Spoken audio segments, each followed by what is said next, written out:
तो आज की बंदी में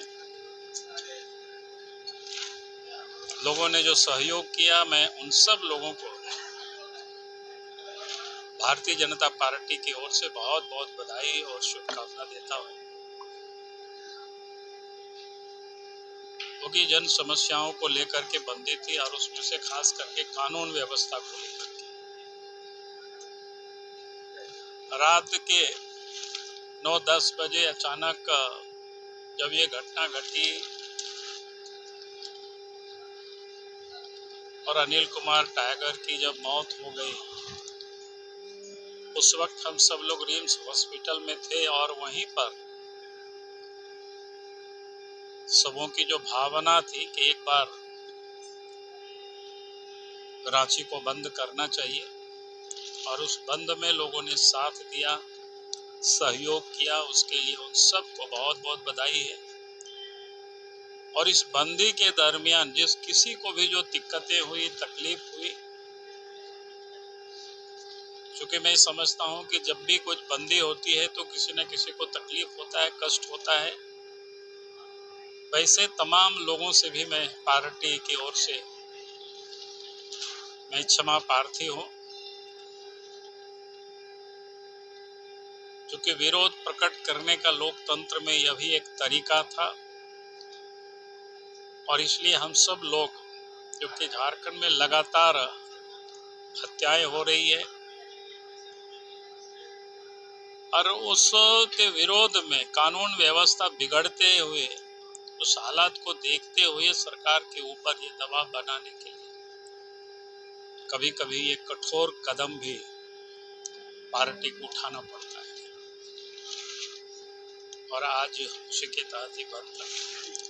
लेकिन मैं कहूंगा कि राज्य में जिस प्रकार से जो कानून व्यवस्था बिगड़ी हुई और इस कारण से आए दिन घटनाएं घट रही, हत्या, चोरी, डकैती, अपहरण, ये खुलेआम हो रहा है। वजह क्या मानते हैं? और उसकी वजह मैंने पहले भी कहा है कि अब झारखंड राज्य में अगर आप देखें पुलिस व्यवस्था किस प्रकार से, झारखंड में एक पुलिस डीजीपी है, अब उन्हें वही डीजीपी के ऊपर सीआईडी के भी डीजी है, एसीबी के भी डीजी है, और घोषित रूप से स्पेशल ब्रांच के भी वो काम देख रहे हैं।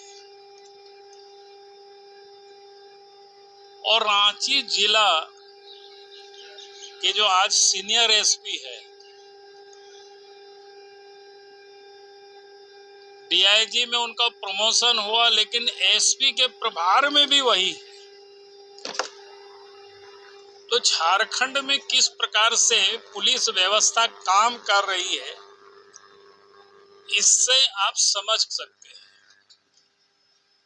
जहां एक ही डीजीपी के हाथों इतनी सारे विभाग आखिर हेमंत सोरेन ने क्यों दे रखा है? और जब किसी एक व्यक्ति के पास इतनी सारे विभागें होंगे तो फिर पुलिसिया काम छोड़ करके बाकी और कामों में आदमी का ध्यान रहता है। और सर्वत्र चर्चा होती है कि आखिर किस कारण से, क्यों इनको इतना आधारी पद में बना करके रखा है। तो इसका भी चर्चा क्या होता है कि जगह जगह पर क्या सच है ये तो कहना बहुत मुश्किल है। लोग बोलते थाना को भी टारगेट फिक्स किया गया है कि उनको कितनी रुपया जमा करना है प्रत्येक महीना। और जहां इस प्रकार की टारगेट अगर फिक्स रहेगा थाना को, तो फिर थानेदार पैसे ही वसूलेगा, अपराधियों को पकड़ेगा नहीं। बल्कि यहां तक कहीं कहीं से जानकारियां मिलती है कि अपराधियों से भी सरकार के बैठे हुए लोग पैसे वसूलते हैं, वरीय पदाधिकारी। तो फिर अपराध कभी रुक नहीं सकता है। और इसीलिए आप सब ये जानना चाहते हैं कि इसके लिए कारण क्या है। तो कारण यही है, और इसी कारण से दिनों दिन राज्य में कानून व्यवस्था बिगड़ती जा रही है। अब राज्य में आम लोग कहीं भी कोई सुरक्षित नहीं है,